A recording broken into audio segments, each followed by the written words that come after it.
Welcome back, ladies and gentlemen. We are on day 2 of chapter 2. We are looking at 2.1, day 2, transforming data. Now, I know our video yesterday was a little bit long. This one will be short to make up for it. All right, and by the end of this video, you will be able to describe the effect of adding, subtracting, multiplying by, or dividing by a constant on the shape, center, and variability of a distribution of data.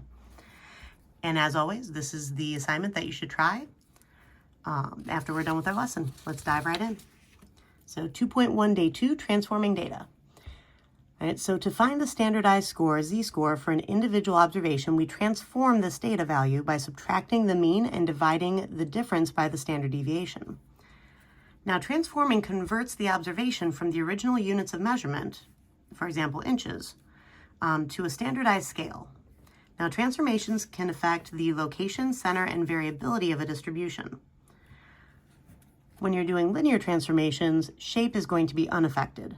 So measures of location, which center is one of those measurements, the specific locations of each of the data points. Quartiles are measures of location because they refer to specific percentiles that the data is at. Minimums, maximums are also locations. Measures of center are specific location measures. Variability, so that would be your range, your interquartile range, your standard deviation. Now, what are some other reasons to transform the data besides just standardizing it?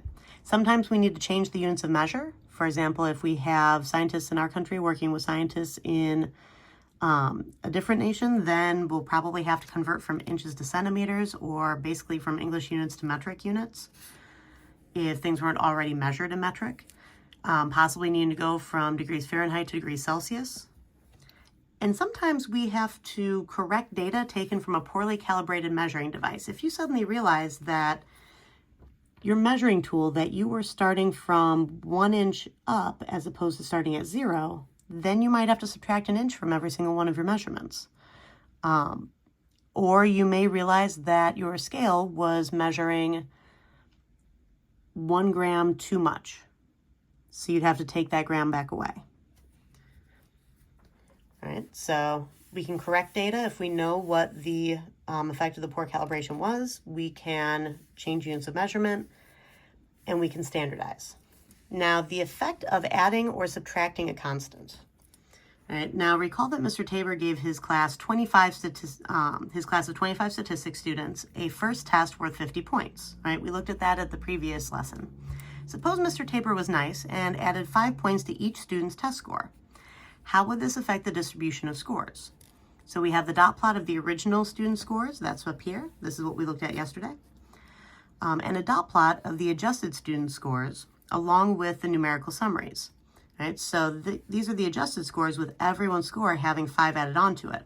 Now, if you take a look at the shape of each of these, they're both still skewed to the left with some possible outliers. The outliers just happen to be about 5 units higher than they were previously, but they're still the same distance that they were from the center.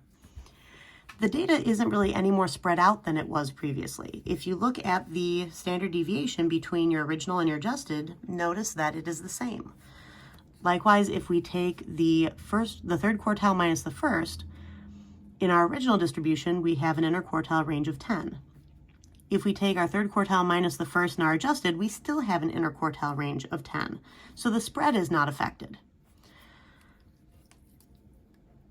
Referring to our measures of variability. Now the center, however, notice that the mean has increased by 5 and the median has increased by 5. Because mean and median are measures of location, a specific location, the center. The quartiles themselves have changed, but the difference between them that calculates the interquartile range has not. So the locations themselves have changed, but how spread out they are, how far apart they are, that has not changed. The range is still the same from highest to lowest. It's just that the highest and lowest, the max and the min, have changed location. They've both increased by 5. All right, so adding the same positive number, A, to or subtracting A from each observation, adds A to or subtracts A from measures of center and location, so mean, 5-number summary, percentiles. It does not change measures of variability range, interquartile range, standard deviation, and it does not change the shape of the distribution, just as we see right here. Now, the effect of multiplying or dividing by a constant. Take a look at the difference in these distributions now. The shapes are still the same, right? The shape is still left skewed, so multiplying or dividing by a number does not change the shape of a distribution. However, our mean has now been doubled. All right, so suppose he wanted to convert his students' adjusted test scores to percents. All right, so because the test was out of 50 points, he just multiplies each score by 2 to make it out of 100 points, which makes each of the scores percents. All right, so taking a look at those adjusted scores, now mean is doubled from 40.44 to 80.88. Standard deviation has also been doubled in size. Minimum has been doubled, first quartile has been doubled, median's been doubled, third quartile has been doubled. The difference between these is 10, the difference between these is 20. So the measurements of variability, such as the range, has actually been doubled. Interquartile range has been doubled. The locations have been doubled. So multiplying or dividing each observation by the same positive value B multiplies or divides measures of center and location, mean, 5-number summary, percentiles by that same number. And it also multiplies or divides measurements of variability, the range, interquartile range, and standard deviation by that same value. All right, so addition, subtraction had no effect on measurements of variability. Multiplying and dividing does have an effect on measurements of variability. Adding and subtracting has an effect on both. So you not only have to keep track of what has what sort of effect, you also have to keep track of the order that you would be making those changes in.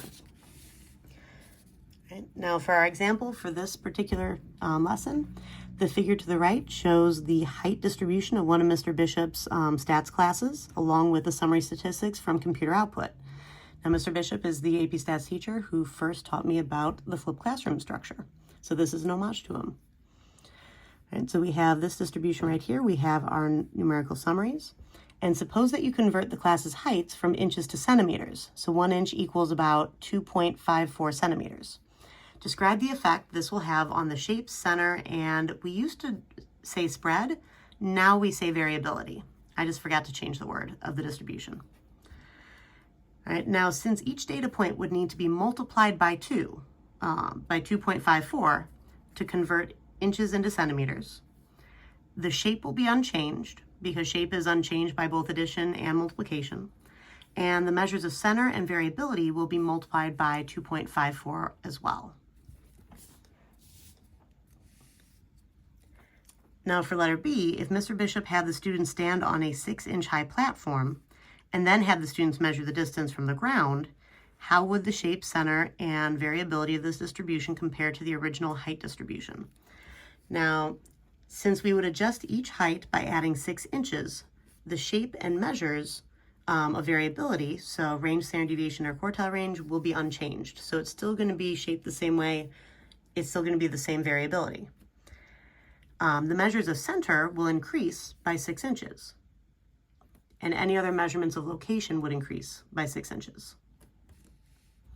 And finally, now suppose that you standardize the distribution of the class's heights. What would the shape, center, and spread of this distribution and explain? So how would this change things? Now our z-score is taking our observation minus the mean, all divided by a standard deviation. So you subtract first, and then you do your division. So transformations are to subtract, in this case, 67, the mean, and then divide by 4.29, which is our standard deviation. So the shape is going to be unchanged by both subtraction and division. The measures of center will both be subtracted by 67, then divided by 4.29.